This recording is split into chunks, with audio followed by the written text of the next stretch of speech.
Hello दोस्तों, स्वागत है हमारे चैनल में। एक बार की बात है, एक गांव में मोहन नाम का एक किसान रहता था। उसके पास एक छोटी सी जमीन थी जिसमें वह खेती किया करता था। उसके पास जो कुछ भी था वो उससे संतुष्ट था। मोहन अपनी पत्नी और बच्चों के साथ रहता था। अरे सुनती हो, आज खाना मिलेगा कि नहीं, या मुझे भूखा ही खेतों पर जाना होगा। जी बस बन गया है, खाना मैं अभी बांध देती हूँ। ठीक है, जब तक तुम खाना बांधो तब तक मैं अपने बैलों को ले आता हूँ। अरे भाग्यवान, जल्दी करो, मुझे खेतों पर भी जाना है, देर हो रही है। सूरज सर पर निकल चुका है। हाँ हाँ, ये लीजिए अपना खाना और समय निकालकर पूरा खाना खा लेना। कल इसमें एक रोटी वापस आई थी। हाँ, वह कल गर्मी ज्यादा थी ना, तो इसीलिए 2 गिलास भरकर पानी पी लिया था, तो उसी से पेट भर गया, इसीलिए कुछ रोटी बच गई थी। अच्छा, तो पहले आज पूरा खाना खा लेना, इसके बाद ही पानी पीना। हाँ भाग्यवान, जैसा तुम कहो। अच्छा, तो मैं चलता हूँ। फिर मोहन अपने बैल को लेकर अपने खेतों के लिए निकल गया। खेतों पर पहुंचकर मोहन ने काम शुरू कर दिया। कुछ ही देर में बैल चलते चलते थककर जमीन पर बैठ गया। अरे मेरे प्यारे बैलो, क्या हुआ, तुम ऐसे क्यों बैठ गए? लगता है तुम थक गए हो। अब तुम भी बहुत बूढ़े हो चुके हो और इतनी कड़ी धूप में तुम चल चलकर थक गए हो। चलो कोई बात नहीं, तुम यहीं पर आराम करो, बाकी का खेत में जुताई कर देता हूँ। मोहन अकेले ही खेत जोतने लगता है। खेत जोतने के बाद मोहन अपने बैलों को लेकर घर चला जाता है। अरे सुनती हो, आज खेतों पर हमारा बैल थक कर गिर गए थे, अब उसकी खुराक पहले से और ज्यादा करनी होगी। वो बहुत कमजोर हो गए हैं। अजी, हम लोगों के खाने का तो ढंग से ठिकाना नहीं है, अब इस बैल को कहाँ से खिलाए? आप इस बैलों को बेच क्यों नहीं देते? वैसे भी अब ये बूढ़े हो गए हैं, ये अब हमारे किस काम का नहीं। अरे पूजा, मैं इस बैल को नहीं बेचूंगा, जब ये छोटे थे तभी से अपने बेटे की तरह पाला हूँ। ये भी हमारे परिवार की तरह ही है। अब ये बूढ़ा हो चुका है तो इनकी इस स्थिति पर मैं उसको बेच दूं, ऐसा कभी नहीं हो सकता। अगली सुबह फिर मोहन खेतों पर अपने बैलों के साथ निकल जाता है। मोहन खेतों का सारा काम निपटा के घर को जाता है। इसी गांव में एक जमींदार भी रहता था जो अपने खेतों की जुताई गांव के गरीब किसानों से करवाता था। उसके पास बहुत सारे खेत थे। हाल ही में उसने गांव से थोड़े से दूर एक खेत खरीदा था जिसकी उसे जुताई करवानी थी। अगली सुबह जमींदार मोहन के खेतों के पास से गुजर रहा था। तभी वह मोहन को खेतों में काम करते हुए देखता है। अरे मेरे प्यारे बैलों, बस थोड़े दिनों की और मेहनत है, एक बार हमारे खेत की जुताई हो जाए, फिर तुम दोनों को बस आराम ही आराम करना है। बस थोड़ा सा और मेरा साथ दे दे। अरे ये मोहन तो बहुत मेहनती किसान है। मैंने जो अपने गांव से थोड़ा सा दूर वाले खेत खरीदा है, उसकी जुताई का काम इसे ही दे देना चाहिए। ऐसा सोचकर जमींदार मोहन को आवाज लगाता है। मोहन, मोहन जरा इधर तो आना। मोहन, मुझे तुमसे कुछ काम है। अभी हाल ही में मैंने नया खेत खरीदा है जो गांव से थोड़ा सा दूर है। क्या तुम उस खेत की जुताई कर पाओगे? मैं तुम्हें इसके बदले पैसे दूंगा। ठीक है जमींदार साहब, मैं आपका खेत जुताई कर दूंगा। बताइए, मुझे कब से आपका खेत जोतना होगा? तुम कल सुबह से ही खेत की जुताई पर लग जाना। इस तरह सुबह मोहन अपने बैलों को लेकर जमींदार के खेतों पर जुताई के लिए चला जाता है और वहाँ जुताई करता है। वहाँ की जमीन थोड़ी सख्त थी, इस वजह से भोला और उसकी बैलों को ज्यादा मेहनत करनी पड़ रही थी। अरे, ये जमीन तो बहुत सख्त है, बहुत मेहनत लग रही है इसकी जुताई में। ये जमींदार साहब ने मुझे कहाँ फंसा दिया। मेरे पैरों बैलों, तुम भी सोचते होंगे कि ये मोहन कितना चालाक है, सारे दिन मुझसे काम करवाता रहता है। पर क्या करूं, इस पापी पेट के लिए ये सब करना पड़ता है। अगर ये नहीं करूंगा तो मैं अपना और तेरे पेट को कैसे भरूं?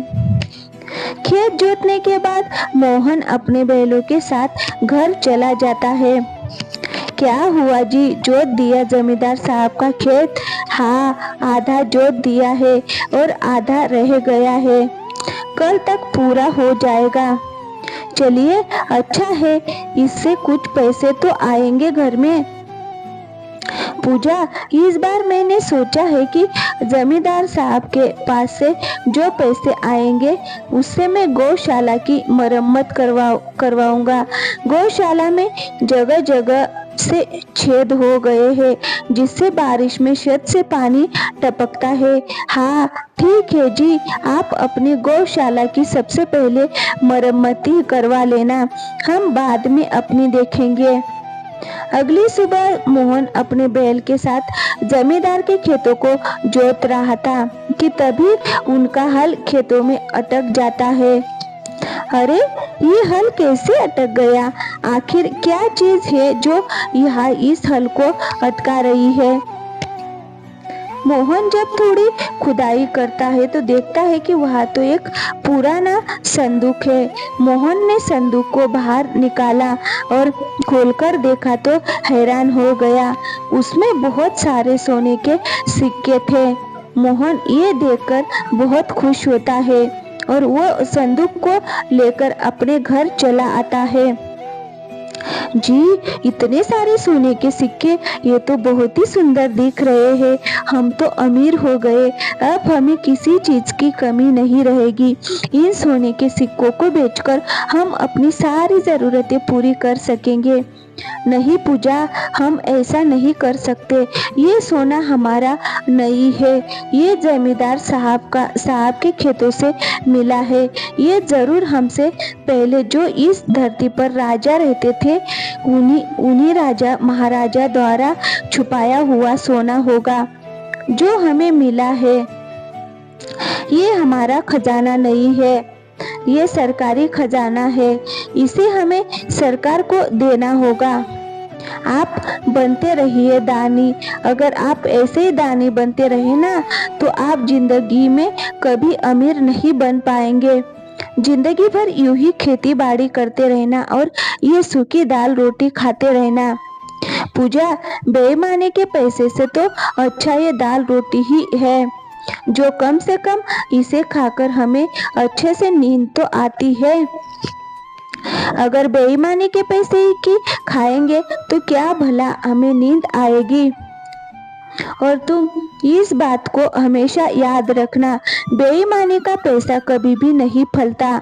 ये खजाना सरकार का है, इस खजाने पर केवल सरकार का ही हक है। मैं कल ही इसे जमींदार को दे आऊंगा। लो, कर लो बात।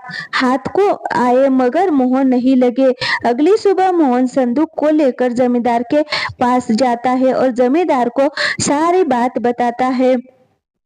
जमींदार मोहन से बहुत खुश हो जाते हैं। वाह मोहन, वाह, तुमने आज साबित कर दिया कि तुम सच में बहुत ईमानदार किसान हो। मैं तुम्हारी ईमानदारी से बहुत खुश हुआ। इस खजाने पर सरकार का हक है, इसे मैं सरकारी खजाने में जमा करवा दूंगा। और हाँ, तुम्हारी इस ईमानदारी का मैं उनसे इनाम भी दिलवा दूंगा। मोहन, ये लो मेरे खेत के जोतने के पैसे। खजाने को जमींदार जी को देकर मोहन वहां से चला आता है। ऐसे ही कुछ दिन बीत जाते हैं। तभी मोहन के घर एक व्यक्ति आता है। अरे भाई, इस घर में कोई मोहन नाम का व्यक्ति रहता है क्या? कि इतना सुनकर मोहन और उसकी पत्नी बाहर आते हैं। हाँ भैया, बोलिए, मैं ही मोहन हूँ। तुम्हें जमींदार साहब ने बुलाया है।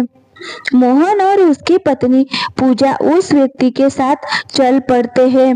वहां पर मोहन देखता है कि जमींदार साहब कुछ लोगों के साथ खड़े थे। मोहन, तुम सच में बहुत ईमानदार व्यक्ति हो। जमींदार साहब ने बताया कि कैसे तुमने ये सारा खजाना लाकर इन्हें दे दिया। ये सरकारी खजाना तुमने ढूंढा है, इसीलिए तुम्हें इसका इनाम मिल रहा है। ये लो कुछ सोने के सिक्के, इसमें तुम्हारा जीवन सुधर जाएगा। ये तुम्हारी ईमानदारी का और सरकारी खजाने को ढूंढने का इनाम है। मोहन उन सिक्कों को लेकर घर आ जाता है। जी, आपने सही कहा था। बेईमानी का पैसा कभी नहीं फलता है, लेकिन ईमानदारी का पैसा जरूर फलता है। आपकी ईमानदारी की वजह से आज हमें इतने सारे सोने के सिक्के मिले हैं। सच में आपको पाकर मेरा जीवन धन्य हो गया। उन पैसों से मोहन ने अपनी झोपड़ी को हटाकर एक सुंदर सा घर बनवाया। ऐसे ही कुछ महीने बीत जाने के बाद मोहन की फसल भी अच्छी पककर तैयार हो गई। मोहन ने सारी फसलों की कटाई की और उन फसलों को बेचकर काफी अच्छा मुनाफा भी कमाया। अब मोहन का नाम गांव के अमीर परिवारों में आने लगा। अपनी मेहनत और ईमानदारी के वजह से मोहन ने वो सब कुछ हासिल किया जो एक अच्छा जीवन व्याप्त करने के लिए जरूरी होता है। इसीलिए कहते हैं ईमानदारी का फल मीठा होता है। ऐसा ही ये कहानी सुनने के लिए हमारे चैनल को सब्सक्राइब करें और ऐसे ही